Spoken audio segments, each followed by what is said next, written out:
Hi, I'm Toby. And I'm Nick. And welcome to the Pure Property Podcast, where we talk about all things property and property investment.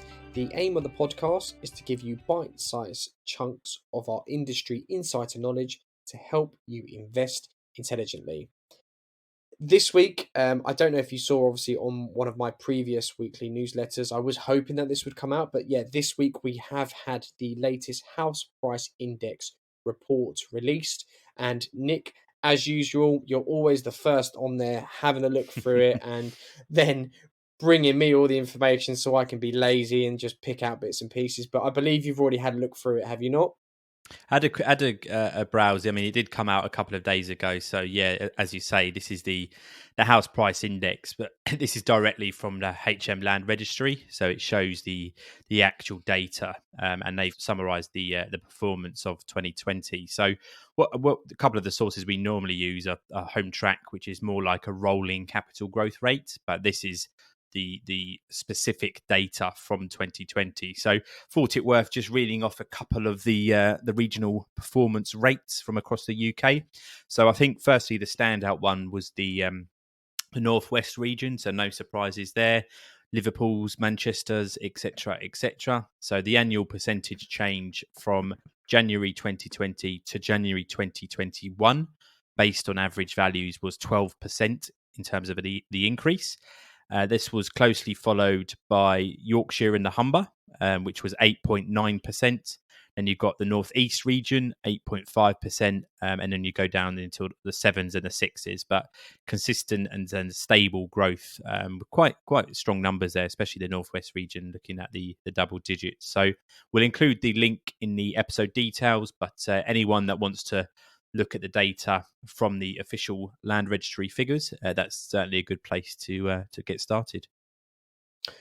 Excellent. And I just want to apologise in advance. I already spoke to Nick before we started recording that, my microphone might not sound the best in this episode. I had a bit of an issue where my microphone has broken. I'm also working, as many others in the UK and around the world at the moment, remotely. So apologies for the microphone quality. Also, if you do hear Frozen or Frozen 2 songs or sounds in the background, that will be my daughter, not me. So just wanted to get that out there in advance before anything happened. But that's out of the way now. Let's crack on with what we're going to be talking about today. Nick, why don't you introduce it? Excellent. So today is again another chunky topic that we're focusing on.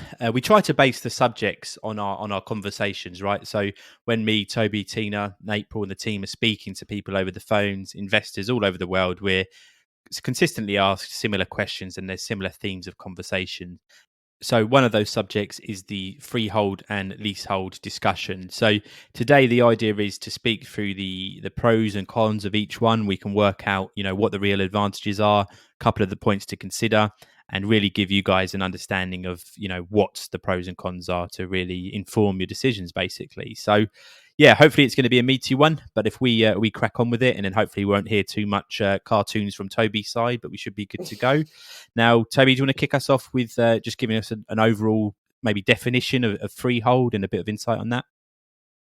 Yeah, so what is freehold? Freehold, or the freeholder of a property, that basically means they own it outright. So you are the freeholder. You own the freehold, which is including the land that it is built on. So if you buy a freehold, you're responsible for maintaining your property and the land that you own. So you will need to obviously budget for these sorts of costs. But in a quick sum up, that is what a freehold is.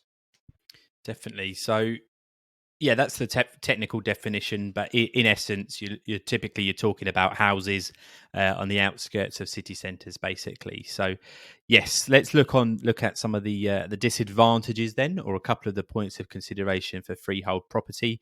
So I'll rattle through these quickly, and then maybe we fling back round to Toby that can look at some of the advantages. So. Firstly, the disadvantages, as I touched on, they do tend to be located on the outskirts of the city centre. As we know, the middle of city centres are quite well developed. There's a lot of apartments, commercial space, and they're not going to build, houses there effectively. So, yeah, the first one is they tend to be on the outskirts of the city centre. Potentially further, also more maintenance costs in comparison to, owning an apartment, for example. Now, this might differ to an apartment because with an apartment, you're ultimately responsible for the actual apartment itself rather than the building. But with freehold property, if anything happens to your roof, for example, then you would be ultimately responsible for replacing and any repairs on that side of things. Now, moving on to the third point, we had down tenant quality. We want to think about and the caliber of the people that are actually occupying the property. Now, there's a higher chance that you're obviously going to have children and families and people that want a bit more space going for houses on the outskirts of town. So as a result of that, you might find that there's a bit more wear and tear, which can result in having to request funds from tenants and taking money from deposits and bits and bobs like that. So we just want to bear that in mind as well. Now, moving on to the next point, you need to be a lot more careful about where you buy specifically. Now, I know Toby's quite heavily involved in the freehold market himself. He does own various houses, and one of the points he always explains to investors is how important it is to get the street you're buying on spot on, because obviously if you're buying in a city centre, there isn't a huge variation in most cases from one street to another if you are in the middle of town. But whereas if you're on the outskirts of town and you buy in the wrong street, you could find that the crime rate might slightly differ, or you might be have a school on your doorstep or something like that. So basically, you just need to be a bit more careful and a bit more picky about the specific locations that you're going for with your houses. Okay, and the next one is touching on maintenance again. Obviously, if you've got a freehold property, I'd say overall you do have to keep a bit more of an eye on it. For example, if you're away living in another area of the country, you come back a year or two later, you have to be diligent about what's happening within the property. Is there damp? Is there mold? Is there roof damage? Is there any leaks, etc., etc.?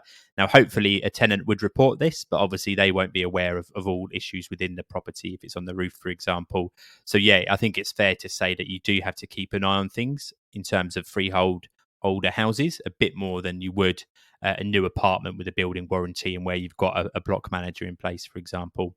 Okay, so moving on to the next point, there it can be, again tying into the previous one, further issues with regards to maybe structural issues with the property, Japanese knotweed, subsidence, etc., etc.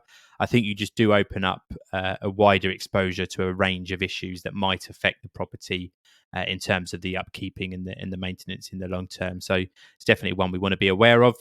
And in line with that, again, it's the fact that you ultimately you're going to have to be a bit more hands-on, right? So although you're going to have a management company in place, you're going to need to respond to them. You're going to need to authorize works. You might want to be a bit more involved and pick the contractors that are doing it. You might want to, some work you might want to prioritize, other work you might want to leave to a bit later. So as you can see here, the theme effectively is it's a higher level of maintenance and it's a bit more attention that's required from the investor or the property owner themselves. Now, and just as a last point, finishing off, you could have mortgage issues if there is underlying problems within the property, which you might not notice at the start. So, you go and view a property, you say, yes, we'll crack on. Then you have a surveyor go to site and then they might uncover some major issues. Or it might be something that you haven't spotted just in the first place, and then a year or two later, you happen to notice it, etc., etc. So, yeah, you do have to be just, again, a bit more careful. The same analogy we always use is if you're buying a used car versus a new car. Obviously, an older car, you have to maintain a lot more. You have to keep an eye on it. You need to constantly check it, and issues do pop up. Whereas if you're buying a new one, it's far less maintenance, less stressful, more hands off, and hopefully you'll be spending less on it. Firstly, especially during that first few years of ownership. But yeah, those are a couple of the points that you do want to think about with freehold houses. And maybe Toby, you could bring us on to a bit more of the positive and the upside of owning a freehold property. Yeah, I will do. Just quickly to touch on the points you made there, because they are very good points, and again, something you do have to consider when buying freehold. As you touched on, yes, I own freehold property investments, so I do have a first-hand experience on this. I mean, first of all, the point obviously that we brought up about you have to be careful where you buy. That for me is one of the most important things. If you haven't got the time and knowledge to do the due diligence to pick the right street and the right road, it can be a massive, massive costly error. So that is something to definitely bear in mind. If you're searching further afield and you don't know the area, yeah, that is definitely one of the biggest disadvantages for me. I have the knowledge, I am able to do a lot of research, so it's a lot easier and streamlined for me to do that. But yeah, that's definitely something to bear in mind. The automatic sort of consistent maintenance of a building that you get with a leasehold in comparison to freehold, again, I think it's a good thing. It's like one of those. It's like what everyone says really, if you keep up to date with maintenance on a regular basis, yes, it's something that you have to do, and it's maybe a bit of a drag to do. And but in the long run, you will save a lot more money because if you don't look after that roof for 5 years, it's going to cost you a lot of money at that 5 year mark if you've done nothing whatsoever. So keeping on the ball there. But yeah, I think that's sort of a great thing to consider, and you've done well there to pick out those points. Coming on to the positive side of freehold, because of Mm. course there is positives to freehold as well. We don't want to just sort of draw and sort of highlight just the disadvantages. But yeah, advantages of freehold: you don't have restrictions on modifications, of course, subject to planning permission, and in some circumstances, if it is a listed building. If you don't know, listed buildings will have some restrictions, and that depends on the grade it is listed. But no restrictions is definitely an advantage. So you can extend out the back, you could create an extra internal bedroom, etc., etc. There's stuff you can do within, obviously, your rights are subject to planning, but obviously you don't have a freeholder or conditions in your lease which are going to stop you doing anything realistically. You have the flexibility with the lettings, so you can do short lets, long lets. Again, you won't have any conditions within a leasehold or a lease that will restrict you doing those sorts of things. There's no charges. There's no service charge. There's no ground rent to pay because you're the freeholder. You own the land and you look after the building as you see fit. You won't have any issues with lease lengths, so you don't have to worry about the lease running down. I suppose, thankfully, a lot of leases now are like 150, 200 plus, but still, you don't have to worry about that in the long term. There's more chance that you can add value. So you can add an extra bedroom, you can extend the property. There's stuff you can do a lot easier to add value to the property. You don't have as many limitations. Again, this comes down to sort of what I touched on earlier. So you have the flexibility where if your tenant wants to have a pet, you can let them have a pet if you want. But again, leasehold may not allow it because you may have in the lease you're not allowed a pet. Your lease may say that you're not allowed to create loud noise after 10 p.m. I don't know, something random, but there can be restrictions. So again, with a freehold, there's no limitations, and you tend to find because there's less ongoing costs, um, you'll tend to find that the yields will appear slightly higher in comparison to a leasehold property. But that's yeah, a quick overview of the advantages. But now let's look at leasehold. And Nick, I suppose I did freehold. Why don't you give us an outline of what a leasehold is? Sure. So effectively, when you purchase a leasehold property, which is ultimately an apartment, you'll be called what's effectively known as a leaseholder, as you probably guessed.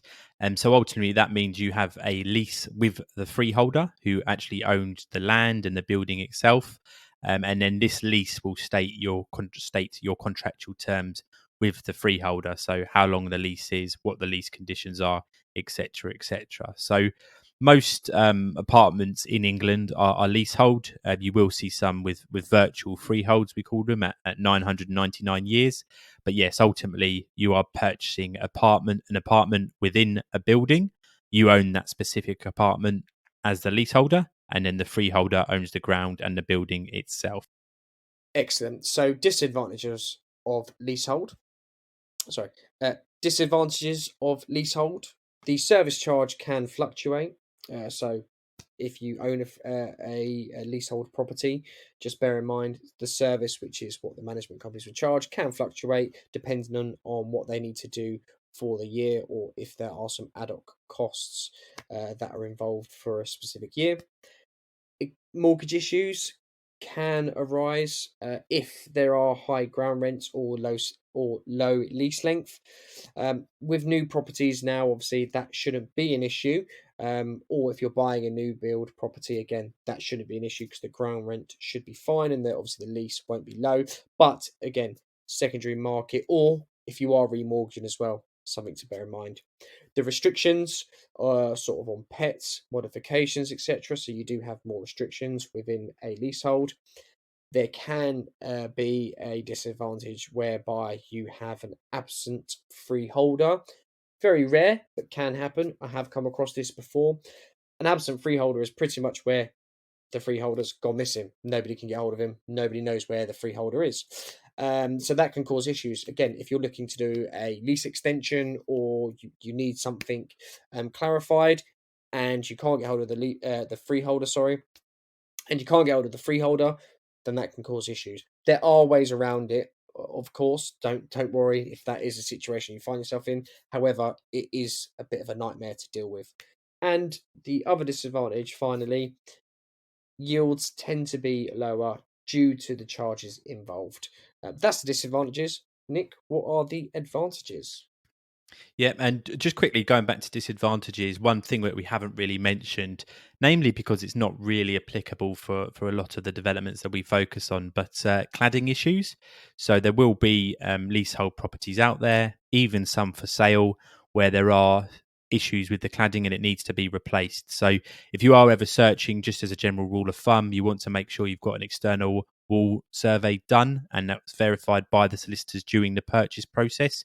But yeah, just keep an eye on that as well in terms of cladding for leasehold properties. But that's as you say, that's the disadvantages done. So moving on to the plus side then.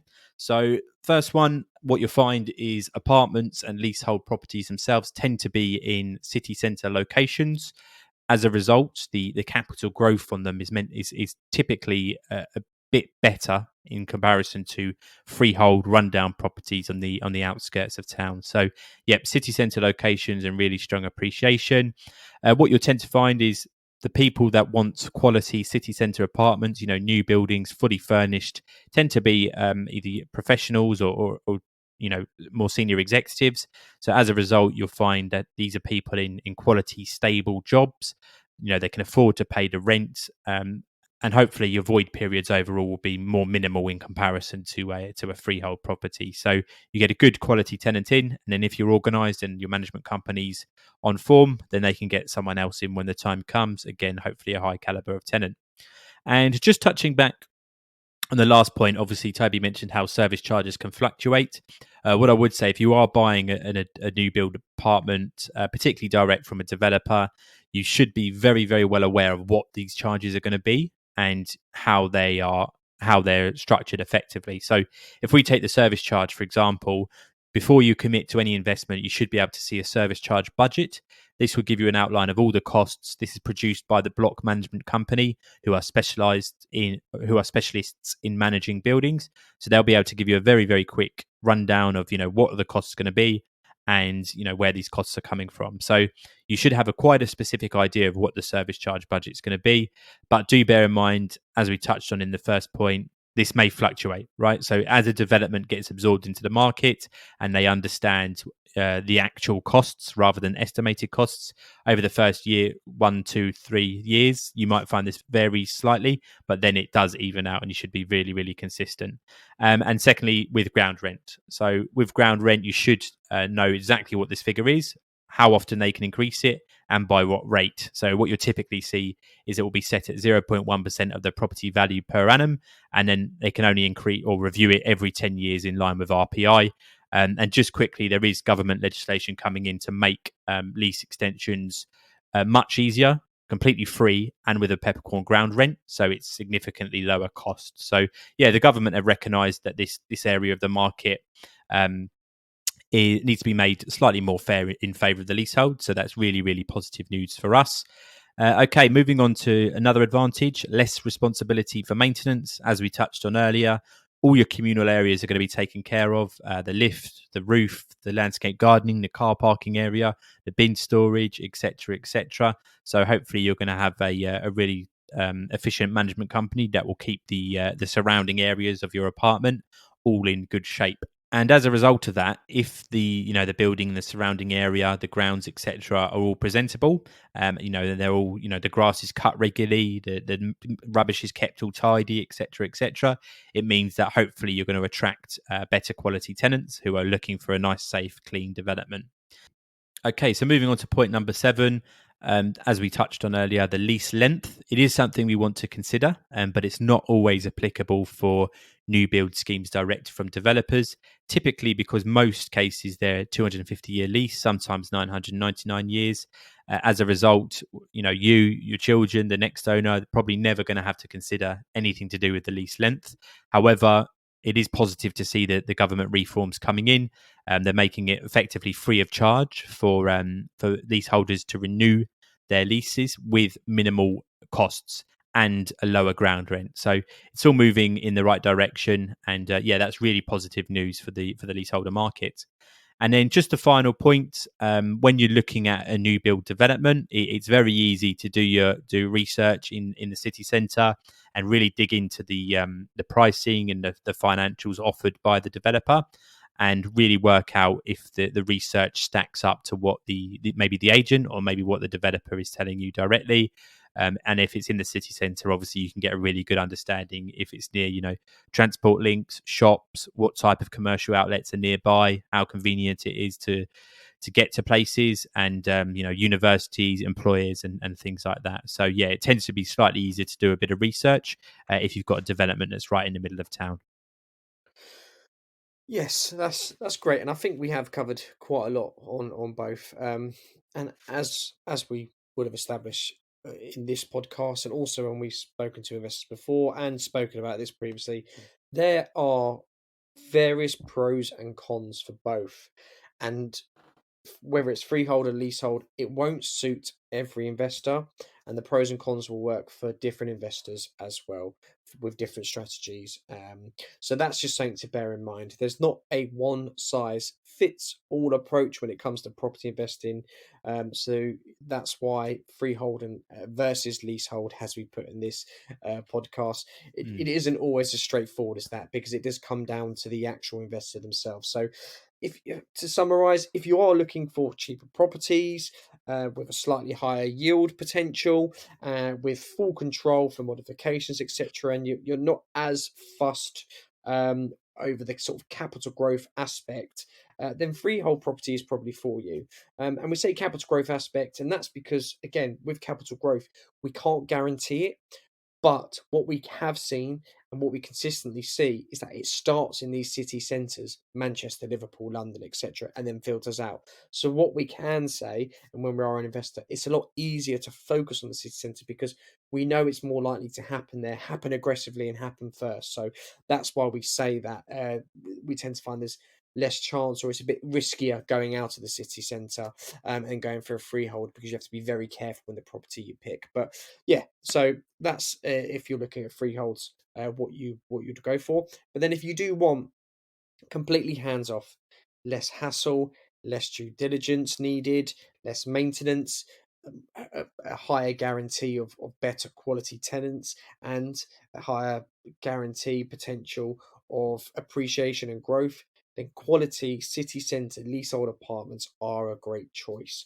And especially, as I've just mentioned previously, the capital growth aspects, because it starts in the city centre.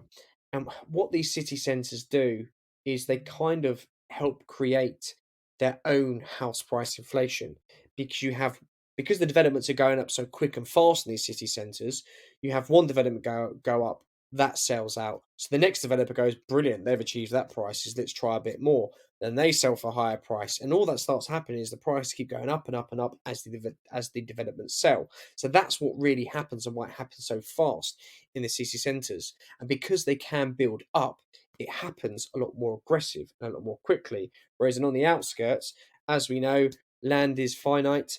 You can't make land, and it's very hard for them to build houses as quickly as we're able to build the apartments, or as much volume as we're able to build these city centre apartments, where we go up very high in some circumstances. So yeah, I hope that summarized it. And again, if you have any questions on anything we've covered in this podcast, always feel free to get in touch with a member of the team, because we're always happy to discuss this, and we can look at whether freehold's for you or not, or whether leasehold is for you or not. But that's all I've sort of got to say and cover on that point.